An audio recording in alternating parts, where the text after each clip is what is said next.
టీమిండియాలో రిషబ్ పంత్, శుభమన్ గిల్ కంటే చాలా dangerous batsman ఉన్నాడని ఆస్ట్రేలియా స్టార్ బ్యాట్స్మన్ అయిన ట్రావిస్ హెడ్ చెప్పుకొచ్చాడు.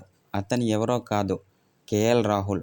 కేఎల్ రాహుల్ గనుక క్రీజ్లో ఉంటే మాత్రం ప్రత్యర్థి బౌలర్లకు చుక్కలు చూపిస్తాడని చెప్పుకొచ్చాడు. అనంతరం అతని యొక్క బ్యాటింగ్పై ప్రశంసల వర్షం కురిపించాడు. కేఎల్ రాహుల్ గనుక క్రీజ్లో ఉంటే మాత్రం ప్రత్యర్థి బౌలర్లకు ముచ్చెమటలు పట్టించడం ఖాయమని ట్రావిస్ హెడ్ చెప్పుకొచ్చాడు. కాబట్టి రేపు జరగబోయే రెండో టెస్టు మ్యాచ్లో అతన్ని ఎంత త్వరగా అవుట్ చేస్తే అంత మంచిది. లేకుంటే మాత్రం మేము భారీ మూల్యం చెల్లించుకోవాల్సి వస్తుందని ట్రావిస్ హెడ్ ఓ సోషల్ మీడియా ద్వారా తెలిపాడు. అనంతరం ఇలాంటి ఆటగాడిని నా క్రికెట్ చరిత్రలోనే చూడలేదని ట్రావిస్ హెడ్ అన్నాడు. టీమిండియాలో KL Rahul very dangerous batsman అని తెలిపాడు.